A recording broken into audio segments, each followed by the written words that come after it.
Assalamualaikum warahmatullahi wabarakatuh. Waalaikumsalam. Selamat siang teman-teman semua. Selamat siang Pak Khairul, selaku guru pendidikan agama Islam. Kami dari kelompok 4 di sini akan mempresentasikan bagian tengah sampai akhir dari bab mempercayai qada dan qadar. Sebelumnya izinkan kami memperkenalkan diri terlebih dahulu.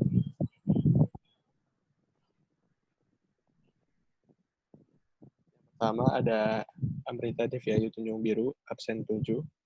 Lalu ada Delvina Ananta, absen 11. Hagia Sofia Aninda Imanisla, absen 17. Muhammad Raihan Afra Gibran Maulana, absen 23. Muhammad Syarif Nur Hakim, saya sendiri, absen 24. Nashwa Kilah Putri, absen 28. Dan yang terakhir ada Ransi Raihan Majesta, absen 33.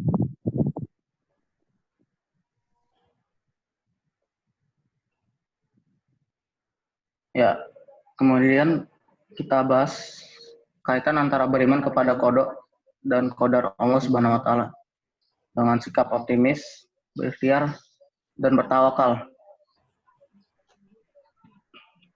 Nah, sebelum kita masuk ke penyikapan qada dan qadar Allah Subhanahu wa taala, kita harus tahu dulu apa itu macam-macam takdir dalam Islam. Kan kemarin kita sudah belajar dari kelompok 3. Jadi takdir itu ada yang dapat diubah maupun tidak dapat diubah. Nah, kita sebagai makhluk Allah harus menyikapinya dengan baik. Kita nggak boleh suzon kepada Allah, karena Allah tuh ngasih takdir ketika ke kita tuh yang paling baik buat kita. Jadi kita jangan merasa, oh Allah kok ngasihnya takdirnya buruk ya, kenapa aku doang yang takdirnya buruk. Enggak, semua itu pasti ada hikmahnya, tergantung cara penyikapan kita. Kalau misalnya kita belum puas dengan takdir Allah, maka harus ada ikhtiar, berdoa. Nah, setelah ikhtiar, kita bertawakal kepada Allah. Serahkan semua apa yang telah kita usahakan. Percayakan kepada Allah bahwa itu adalah yang terbaik. Pasti ada hikmah di balik itu. Ya, lanjut.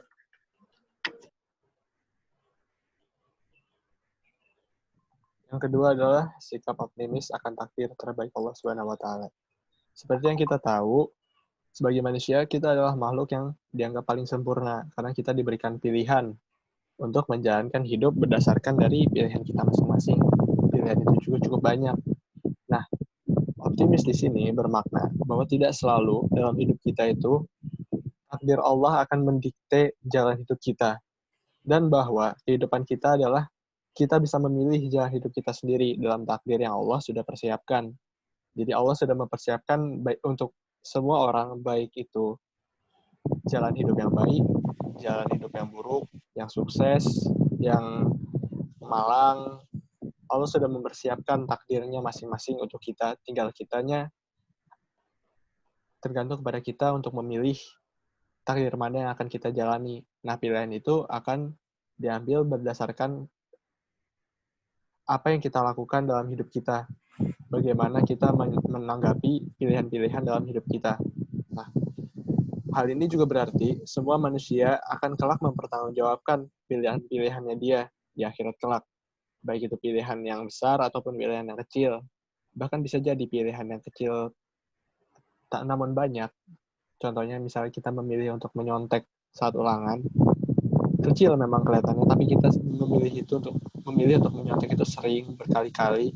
Bisa jadi itu nanti pilihan itu adalah yang membuat kita menjadi menyesal pada hari kelak karena berulang-ulang terus walaupun kita memilihnya kecil. Gitu. Setiap pilihan kita ada konsekuensinya. Ya.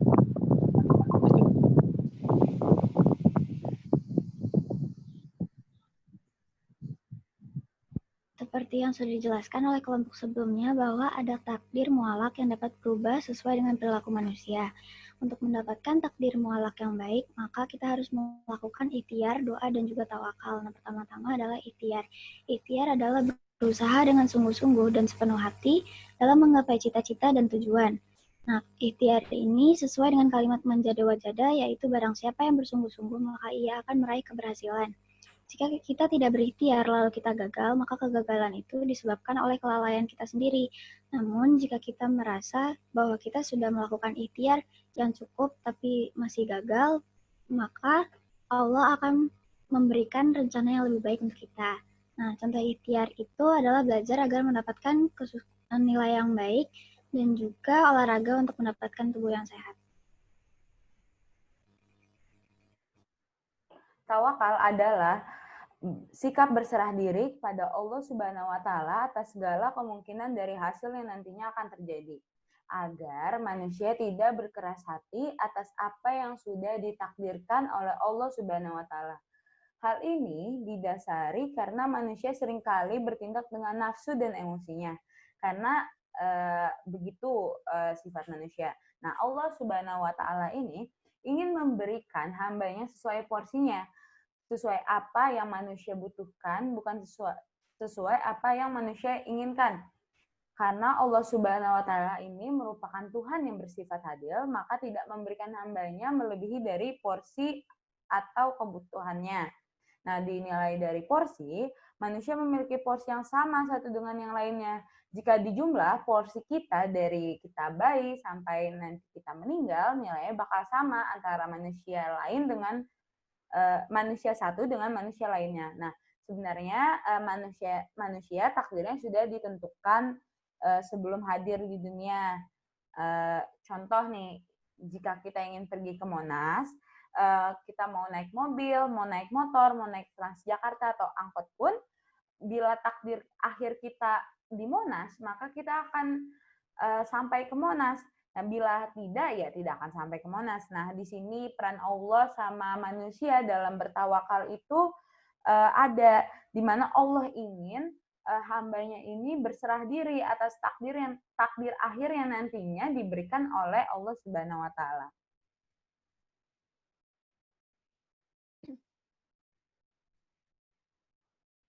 Kemudian berikutnya ada doa. Nah, doa ini bagi yang meyakininya adalah merupakan sebuah ikhtiar batin. Hal ini karena doa adalah bagian dari motivasi intrinsik. Allah telah berjanji akan mengabulkan permohonan hambanya yang bersungguh-sungguh. Jangan ragu-ragu untuk meminta seperti, ya Allah, saya ingin mendapatkan, misalkan saya ingin mendapatkan PTNA di jurusan A. Karena Allah itu suka hambanya yang memohon dibanding kita menggunakan kata-kata yang terkesan meragukan seperti, ya Allah semoga engkau, atau ya Allah bisakah engkau, karena Allah sudah pasti bisa.